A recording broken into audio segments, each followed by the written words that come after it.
Tidak semua hukum yang terlarang lalu kemudian kita bertindak anarkis. Ini yang terpenting sebenarnya.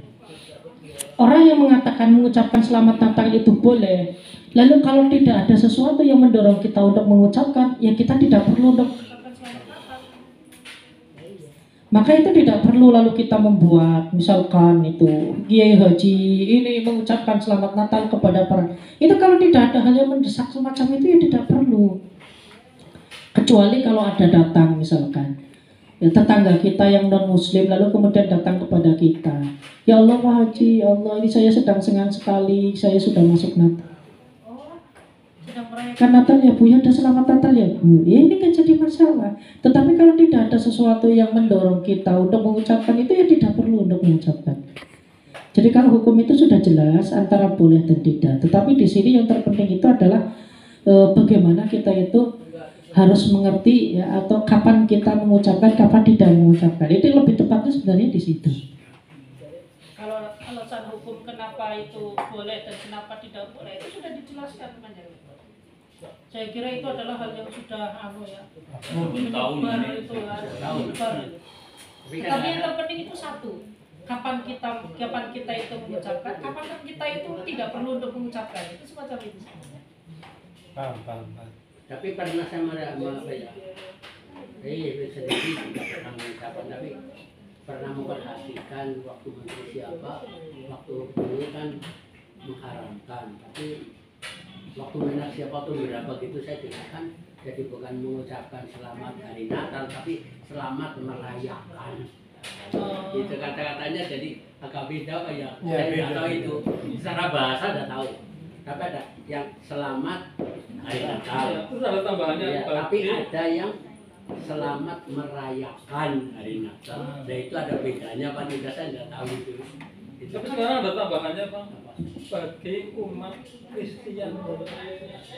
Ya kalau itu nggak jadi masalah. Yang terpenting itu jangan mengucapkan Allahumma fir lil Yahudi wan Nasara. Yang penting bukan itu. Allahumma adkhilhumul jannata. Yang penting jangan ya. Kalau itu harga mati ya. Tidak boleh kita mendoakan orang selain daripada non muslim. Kecuali mendoakan supaya dapat hidayah. Ya. Allahumma hadihim fa innahum la ya'lamun. Nah itu boleh. Allah tolong berikan hidayah kepada mereka. Mereka tidak tahu, itu boleh. Termasuk doa yang tidak baik kepada ini juga sebenarnya tidak baik ya. Ketika kita itu lihat orang di dalam muslim lalu ya Allah tolong timpakan petaka kepada ini, ya itu juga sebenarnya tidak baik juga ya.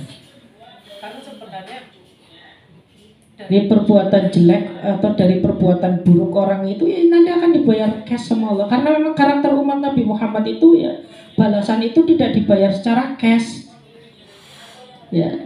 Ini karakter daripada umat Nabi ya. Beda dengan umat-umat selain baginda Nabi Shallallahu Alaihi Wasallam. Itu kan ketika musyrik itu kan balasannya langsung cash, instan langsung. Ini jebret ya sudah, nanti nggak mau ya tenggelamkan di laut. Ini juga iman, disuruh iman nggak iman ya sudah langsung tenggelamkan di muka bumi. Ini nggak iman, dikasih penyakit yang langsung berujung kepada kematian. Nah, kalau umat Nabi Muhammad kan tidak ya.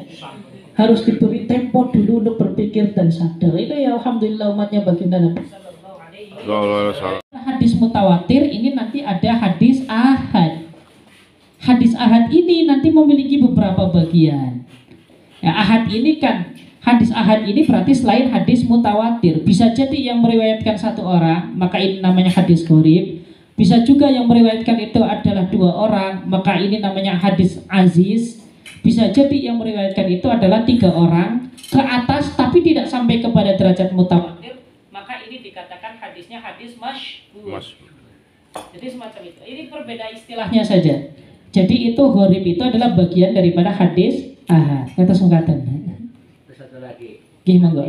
Kita membasuh matanya itu andai kata ada orang yang pakai softline gitu kan, kadang-kadang orang, nah itu apa softline-nya itu perlu ambil dulu nanti apa gimana itu kan saya tadi tidak dijelaskan itu.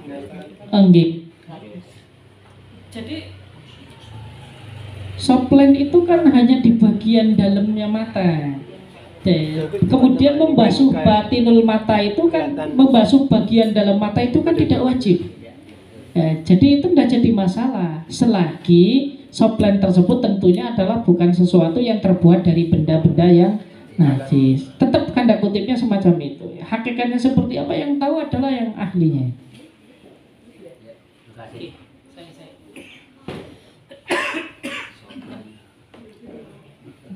Iya, bukan dua takon nanti.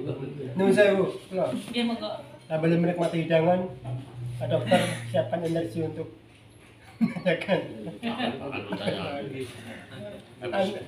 Masih seputar hadis. Nah, seringkali saya di tengah masyarakat kita, ketika ada perbedaan amalan ya, yang sering saya lihat amalan orang NU dan non NU. Seringkali amalan orang itu hadis yang non sahih Bukhari Muslim. Nah, sedangkan amalan mereka Bukhari Muslim. ya selalu Bukhari Muslim.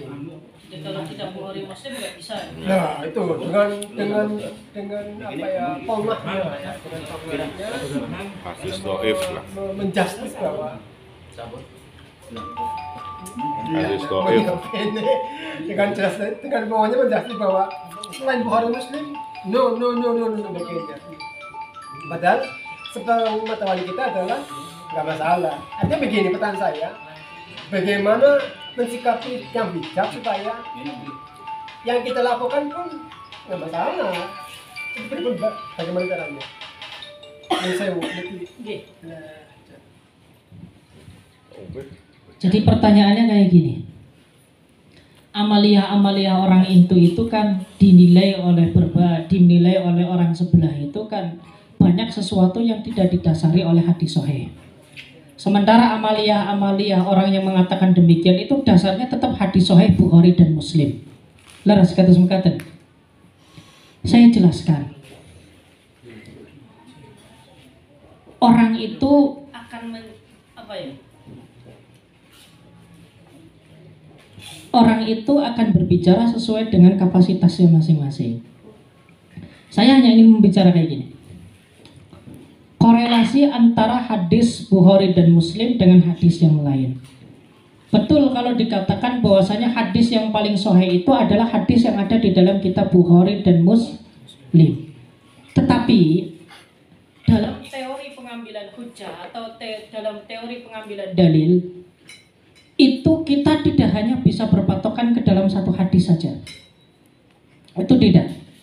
Tetapi hadis-hadis yang berkaitan dengan bab itu dikumpulkan jadi satu. Dikumpulkan jadi satu. Maka di situ ada hadis yang sanadnya paling kuat. Misalkan hadis yang jalurnya lewat Imam Bukhari dan Muslim. Ada kemudian hadis-hadis yang lain lewat jalur yang lain. Bisa jadi ini adalah hadis dhaif. Saya katakan, perbedaan antara sahih dan dhaif itu sebenarnya hanya di dalam kualitas daripada perawinya saja.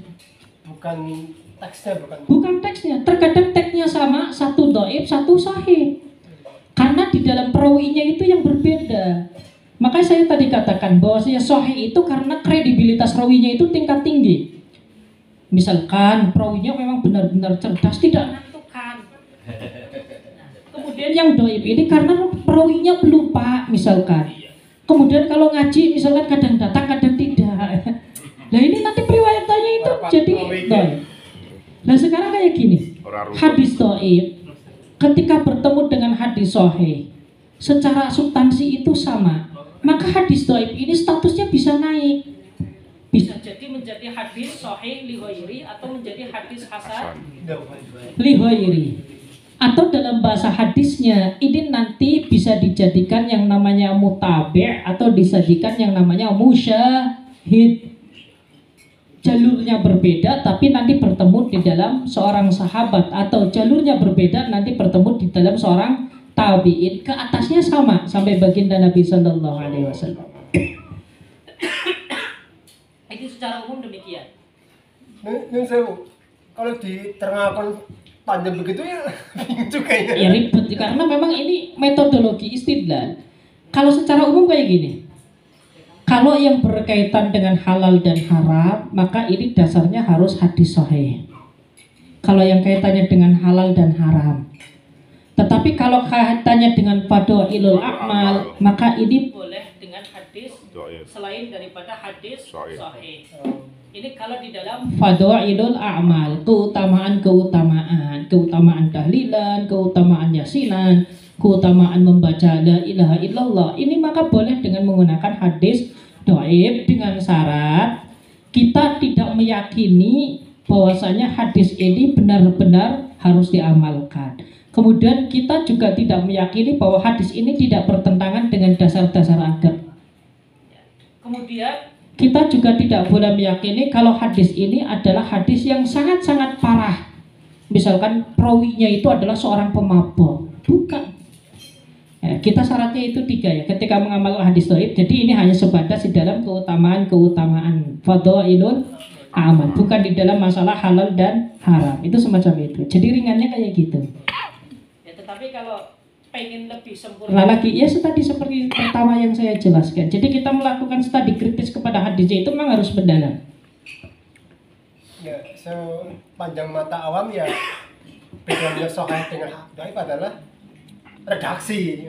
Ternyata kan adalah rawinya. Kebanyakan hadis dhaif itu karena memang di kualitas perawinya. Di kualitas perawinya.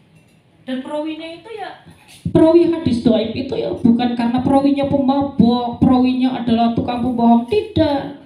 Terkadang karena status dia jadi perawi itu makan di pasar saja dia turun derajatnya. Kalau di tajri itu turun. Dan memang betul ya. Jadi standar penerimaan hadis sahih itu ketat sekali. Dulu itu ketat sekali sehingga agama kita itu, agama Islam itu memang benar-benar terjaga itu di situ. Hanya sekedar antuk dan turun derajat gitu. Turun. Apalagi ada yang paling angkring.